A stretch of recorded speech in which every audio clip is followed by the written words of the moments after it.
Greetings again, my friends out there, wherever you may be on this beautiful planet, yet we are experiencing a few troubles in various parts.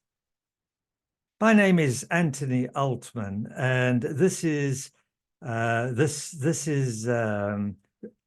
video, the inspirational video number 4, entitled Self-Healing.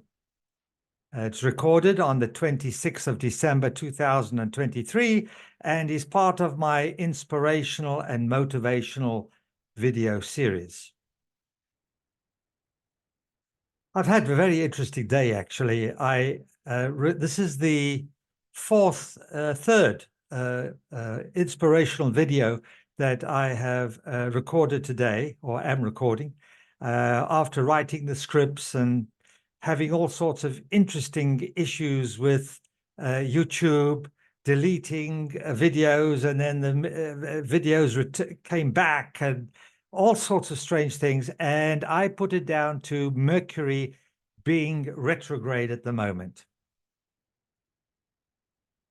Well, I started this short script for my inspirational video number 4, and somehow it became a full-blown article in my self-healing series, which is entitled, the full-blown article, Self-Healing Part 10, Self-Healing. The series is called Self-Healing, and the article is about self-healing.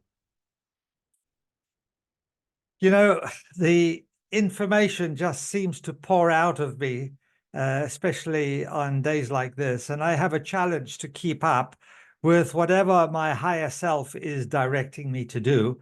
And if I'm in tune and the information is just coming through, and I'm doing my best to keep up. Self-healing is a subject and practice that has interested me for many years, especially when Western, which is allopathic medicine, did not always accurately diagnose my issue in many cases, especially if it is not so obvious.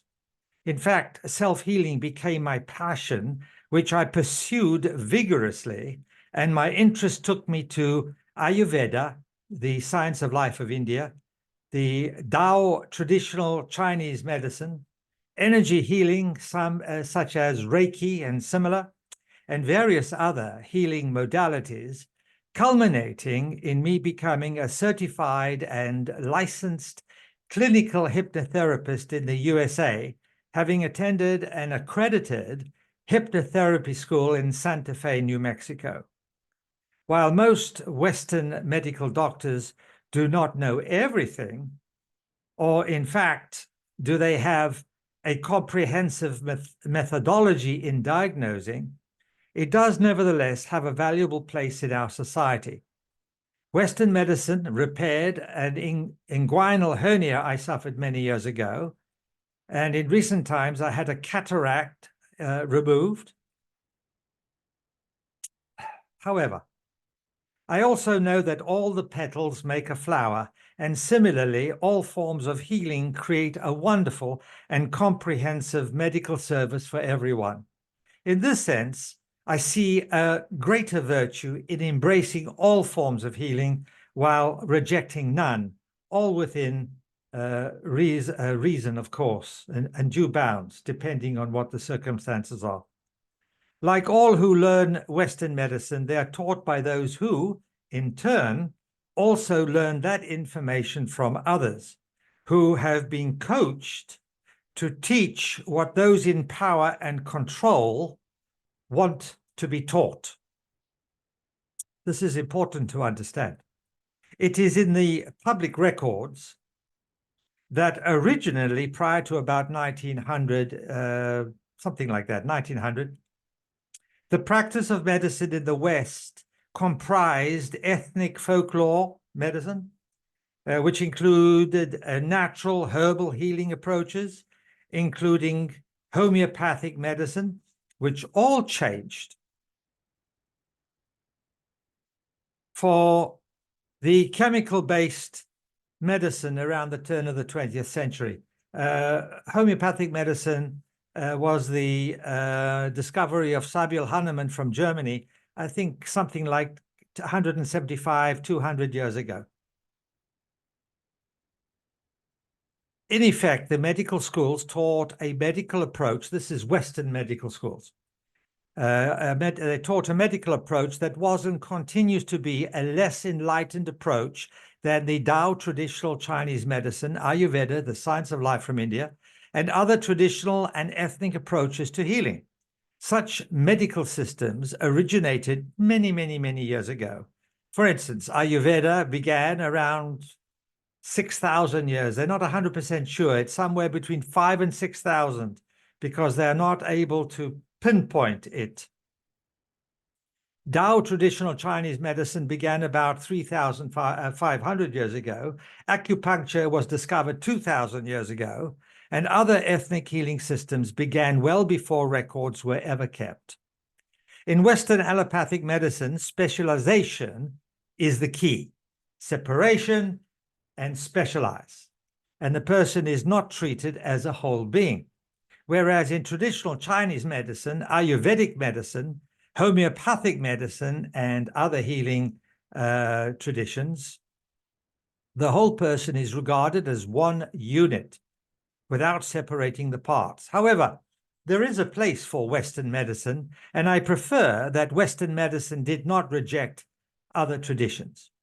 It is not my intention to negate Western allopathic medicine, but I do feel it is necessary to express my observations and experiences, which differ with different doctors in different countries, all depending on how they were taught and how they developed their own knowledge base and adherence to the Hippocratic Oath. The core of my experience and observation is that Western medicine is more concerned with symptoms, which are then isolated and treated, whereas other more traditional methods of healing, not tradition in the sense of Western medicine, tradition in terms of the ancient folklore ethnic healing traditions. That's more traditional as far as I'm concerned. They sought out the cause and they treated that, not merely the symptoms. Although homeopathic medicine may offer us an even more intriguing approach with like cures like, and this is worthy of further discussion another time. I began to take an interest in my own health and preservation of such when I realized that I did not want to place my life in the hands of another human being, if I could help it, especially in a medical profession that I didn't totally agree with. I read copious accounts of other people's experiences. I examined, with the help of Ayurveda, my digestive system and its processes, and began to question everything that crossed my path in a medical sense. I have many examples of self-healing that exemplify all that I have herein stated. For instance, I was able to lower my cholesterol using turmeric. I took someone to an excellent acupuncturist in London, which vastly improved the chronic atherosclerosis they suffered with. That's hardening of the arteries. And that person had very good success. They were going to amputate his leg. And then after the acupuncture treatment, they did not have to amputate his leg. I was able to have my daughter cured of mononucleosis, Epstein-Barr virus, with the help of a homeopath. I cured my chronic constipation with Ayurveda, and I was able to lower my blood sugar with an iron supplement. All because I read up and I learned and I read different doctors' accounts and hypotheses and came to my own conclusion, made my own decisions, and most of the time I succeeded. Not all the time, but most of the time. I succeeded more than when I went to the doctor and I was given antibiotics and this and this and this and whatever, which never really worked for me in dealing with relatively simple conditions. These experiences are well described. Everything that I'm talking about are well described in my full-length article, which is called, which is part of my self-healing article series, part 10, entitled Self-Healing. And also in my various books that provide valuable information regarding our own ability to heal ourselves in many instances, especially when it is relatively simple or not of a serious condition. Now, the truth is that much of the time, our health issues are not serious and can be addressed successfully by ourselves if we choose to learn what to do. And this is well within the ability of many, many, many people. Most of what I write and speak about is the result of my own life experiences as a layman in medical terms. So I know it is feasible and entirely appropriate for each of us to take much more interest in our own healing process by questioning everything and discussing everything with our doctor or medical professional until we feel satisfied. The truth is that we can all learn how to take better care of ourselves if we choose to do so. Prior to 2003, believe it or not, I could hardly boil water, let alone cook a balanced and nutritious meal.